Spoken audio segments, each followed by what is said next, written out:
히브리서 1장부터 10장까지는 내용이 굉장히 어려웠고 딱딱했습니다. 그런데 히브리서 11장부터는 분위기가 완전히 바뀝니다. 마음이 아주 편안해지고 긴장이 싹 하고 풀립니다.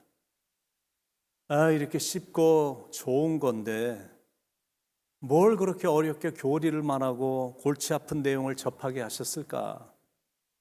잘만 믿으면 되지 뭘 그렇게 힘들게 배워야 되고 고리타분한 구약의 말씀으로 들어가야 돼? 히브리서 11장 하나면 충분했는데 뭘 그리 힘겹게 돌아왔어? 여러분 그럴까요? 잘 알지도 못하는데 그런 믿음이 나올 수 있을까? 고린도전서 13장은 사랑장인데 그 고린도전서 13장 하나만 가지고 진정한 사랑이 가능하겠느냐는 그렇지 않잖아요. 히브리서 11장은 유명한 믿음장인데 그 한 장만으로 믿음 생활이 가능하겠느냐라는 것, 그렇지 않다라는 것. 앞에서 길게 받쳐준 든든한 골격이 있기 때문에 하나님이 기뻐하시는 믿음이 나오는 것이다라는 것. 히브리서 11장은 워낙 내용이 방대해서 몇 번에 걸쳐서 히브리서 11장을 살펴보려고 합니다. 히브리서 11장에서는 믿음에 대해서 대체 뭐라고 말할까? 첫 번째, 믿음이란 바랄 수 없는 것을 바라게 하는 것이다. 이렇게 정의를 내리고 있습니다. 1절에 믿음은 바라는 것들의 실상이요. 사람마다 다 바라는 것들이 각각 다릅니다. 대학 진학을 앞두고 있는 청소년은 당연히 좋은 대학에 진학하기를 바라죠. 취업을 앞둔 자녀를 둔 부모는 그들이 좋은 직장에 취직되기를 간절히 바랍니다. 결혼 정년기에 있는 젊은이들은 좋은 짝을 만나서 아름다운 가정을 이루길 바라고, 출산을 앞둔 산모는 건강한 자녀의 출산을 바라고 있고, 사업하는 사람은 이 사업의 성공을 바라고 있고, 연세가 지긋하신 어른들은 건강한 노년을 지내기를 바라고 있습니다. 이 모든 바람들이 다 중요한 거고 소중한 것, 그것들이 이루어지길 바라고 그것들을 이루기 위해서 노력하면서 간절히 기도합니다. 근데 여기서 말하고 있는 바라는 것들이란 거는 그런 세상적인 희망, 바람, 기대, 성공 이런 것들을 말하는 것이 아니다라는 것. 여기서 말하는 바라는 것이란 영적인 걸 말하는 것. 하나님이 내 예배를 받아주시는 것, 하나님께서 내 죄를 다 용서해 주시고 하나님의 자녀 삼아 주시는 것, 하나님이 나를 받아주셔서 천국 가게 해주시는 것, 예수님 잘 믿어서 영생을 얻는 것, 이런 영적인 것을 말하는 것. 요한 3서 1장 2절에 사랑하는 자여 내 영혼이 잘됨 같이 범사에 잘되고 강건하기를 내가 바라노라. 믿음은 바라는 것들의 실상이라고 했을 때 여기서 바라는 건 바로 이런 영적인 것을 말하는 것이다라는 것. 우리가 이 세상을 살면서 범사가 잘 되고 강건해지는 복을 받아야 되지만 그 이전에 영혼이 잘 되는 복을 받아야 된다는 것. 그게 기독교 신앙의 본질입니다. 두 번째, 믿음이란 볼 수 없는 것을 보게 하는 것이다라는 것. 1절 중가운데 부분에 보이지 않는 것들의 증거니, 바랄 수 없는 걸 바라고 눈으로 볼 수 없는 걸 보게 하는 것이 이게 확신이고 이게 믿음입니다. 예를 들면 눈에 보이지 않는 천국을 어떻게 볼 수 있냐라는 거죠. 천국은 믿음으로만 볼 수 있다는 거예요. 믿음이 없으면 천국은 절대 볼 수가 없는 겁니다. 두 사람이 배의 갑판에서 먼 수평선을 바라보고 있었는데 그들은 같은 시력을 갖고 있었지만 한 사람은 아무것도 보지 못했고 다른 한 사람은 멀리 배 한 척이 지나가는 걸 볼 수 있었다는 거예요.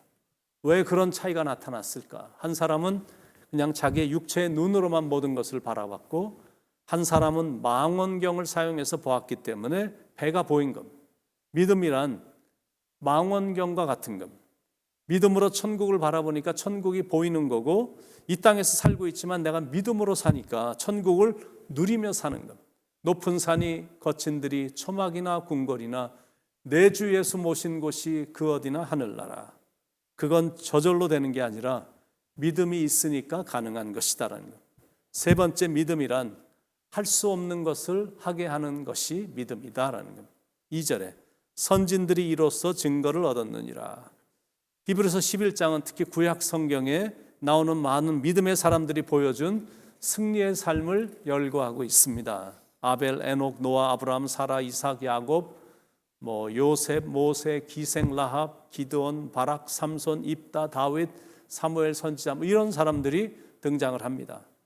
절대 할 수 없었던 일들인데 그들은 하나님을 믿는 확고한 믿음으로 다 해냈습니다. 그렇게 믿음의 삶을 살아간 선진들을 보면 어떤 교리나 설득보다 더 확실한 증거가 되고 종종 믿음이 흔들릴 때 버팀목이 되어줍니다. 먼저 나오는 사람이 아벨이라는 사람인데 온전한 예배가 무엇인지 가르쳐준 믿음의 사람입니다. 4절에 믿음으로 아벨은 가인보다 더 나은 제사를 하나님께 드림으로 의로운 자라 하시는 증거를 얻었으니 하나님이 그 예물에 대하여 증언하심이라. 그가 죽었으나 그 믿음으로써 지금도 말하느니라. 왜 하나님은 아벨의 제사는 받으시고 가인의 제사는 받지 않으셨을까? 히브리서 저자는 그 이유를 믿음으로 결론을 내립니다. 아벨은 의인으로서 믿음으로 살았다는 것.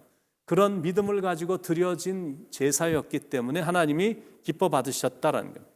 잠언 15장 8절에 악인의 제사는 여호와께서 미워하셔도 정직한 자의 기도는 그가 기뻐하시느니라. 이게 중요한 영적 교훈입니다. 우리가 하나님께 예배를 드릴 때 어떻게 예배를 드려야 되는지를 가르쳐주고 있습니다. 우리의 중심을 보시는 하나님께 드리는 예배는 믿음으로 정성껏 드려져야 됨을 가르쳐줍니다. 믿음으로 정성껏 드리는 예배만 하나님을 기쁘시게 해드리는 예배이기 때문입니다. 그 다음에 나오는 사람은 에녹이라는 사람입니다. 일생 동안 하나님을 기쁘시게 한 믿음의 사람입니다. 5절에 믿음으로 에녹은 죽음을 보지 않고 옮겨졌으니 하나님이 그를 옮기심으로 다시 보이지 아니하였느니라. 그는 옮겨지기 전에 하나님을 기쁘시게 하는 자라 하는 증거를 받았느니라. 에녹은 65세에 무드셀라를 낳았고 300년을 하나님과 동행하며 살다가 죽음을 보지 않고 하늘나라로 옮김을 받은 축복의 사람으로 창세기에 기록되어 있습니다. 왜 하나님은 이렇게 에녹이라는 사람을 특별히 취급해 주셨을까? 그 이유는 하나님을 기쁘시게 했기 때문이다라는 겁니다. 그는 평생 하나님과 같이 걸었고 동행했습니다. 삶의 전부가 하나님의 임재 안에 있었습니다. 그렇게 늘 하나님을 모시고 살았습니다. 하나님께 자주 물어보고 하나님의 말씀에 귀를 기울이며 하나님의 말씀이 떨어지면 시키는 대로 즉시 했습니다. 즉 에녹은 신실했고 탁월한 믿음을 소유한 사람이었습니다. 믿음을 보시고 아벨을 기뻐하셨듯이 에녹도 그 믿음 때문에 기뻐하셨다라는 것. 6절에 믿음이 없이는 하나님을 기쁘시게 하지 못하나니 하나님께 나아가는 자는 반드시 그가 계신 것과 또한 그가 자기를 찾는 자들에게 상 주시는 이심을 믿어야 할지니라. 그러니까 하나님을 기쁘시게 하는 방법을 제시하고 있는데 그게 바로 믿음입니다. 하나님께서는 우리의 믿음을 보시고 기뻐하신다는 것. 믿음이 없이는 하나님을 기쁘시게 하지 못하나니. 그러니까 믿음만이 하나님을 기쁘시게 해드린다는 교훈이죠. 그러니까 내가 믿음이 없으면 하나님이 기뻐하시지 않는다는 교훈입니다. 그래서 믿음의 사람이 되어야 됩니다. 사람들은 저마다 인생의 목적을 갖고 살아가고 있는데 어떤 사람은 운동선수, 어떤 사람은 음악가, 어떤 사람은 아티스트, 어떤 사람은 사업가, 어떤 사람은 정치인, 어떤 사람은 교수. 이런 것들이 사람들의 꿈과 비전입니다. 그러나 구원을 받은 하나님의 자녀는 오직 한 가지 꿈과 비전만 있습니다. 그건 바로 우리의 생활이 하나님을 기쁘시게 해드리는 것에 대한 꿈입니다. 내가 원하는 한 가지 주님의 기쁨이 되는 것 내가 원하는 한 가지 주님의 기쁨이 되는 것 그게 우리의 인생의 최고의 목표, 목적이 되어야 된다는 것. 그러니까 그것 외에 다른 목표나 다른 비전을 갖고 있다면 그게 잘못된 것이다.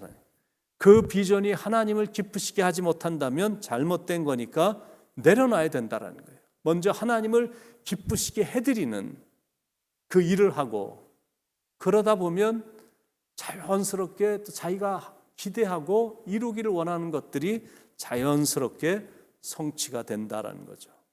하나님을 기쁘시게 해드리는 방법, 다시 반복해서 말씀드리지만 믿음입니다. 믿음이 하나님을 기쁘시게 합니다. 실은 믿음이 없어도 많은 일들을 할 수 있거든요. 예배도 드릴 수 있고 찬송도 드릴 수 있고 기도도 하고 봉사도 하고 선한 일도 할 수 있는데, 그런데 히브리서 저자가 강조하는 건 만약 그 모든 일들이 믿음으로부터 나온 것이 아니라면 그건 결코 하나님을 기쁘시게 할 수 없다라는 거예요. 그게 포인트고 그게 바로 히브리서 11장이 말하는 핵심입니다. 어떤 사람은 찬양할 때 자신의 멋진 목소리를 사람들에게 뽐내기 위해서 합니다. 어떤 사람은 기도할 때 사람들에게 기도 잘한다고 칭찬을 듣기 위해 멋들어지게 합니다. 또 어떤 사람은 자신이 얼마나 좋은 사람인지를 나타내기 위해 선한 일을 하거든요. 만약 그렇다면 사람들에게는 인정받을 수 있겠지만 하나님은 우리의 중심을 보시기 때문에 하나님을 향한 믿음이 아닌 인간적인 이유 때문에 하는 것이라면 그건 하나님을 기쁘시게 할 수 없다는. 그래서 아벨처럼 에녹처럼 참 믿음을 소유해야 됩니다. 나 주님의 기쁨 되기 원하네. 내 마음을 새롭게 하소서. 새 부대가 되게 하여 주사 주님의 빛 비추게 하소서. 겸손히 내 마음 드립니다. 나의 모든 것 받으소서. 나의 마음 깨끗게 씻어주사 주의 길로 행하게 하소서. 내가 원하는 한 가지 주님의 기쁨이 되는 것, 내가 원하는 한 가지 주님의 기쁨이 되는 것, 오늘도 참 믿음을 가지고 활동하고 살면서 주의 길로 행함으로 이 하루가 하나님을 기쁘시게 하며 여러분 자신도 기쁘게 하고 또 다른 사람들 또 기쁘게 해주는 정말로 기쁨으로 충만한 하루가 되시길 예수님의 이름으로 간절히 축원을 드립니다. 기도하겠습니다.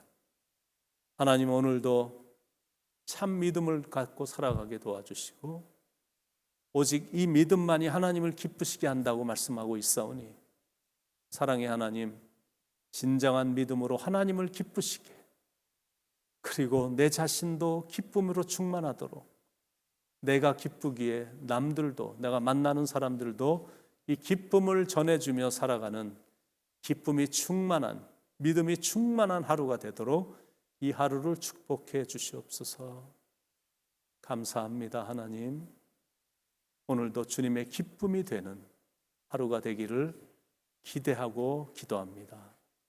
예수님의 이름으로 간절히 기도드립니다. 아멘.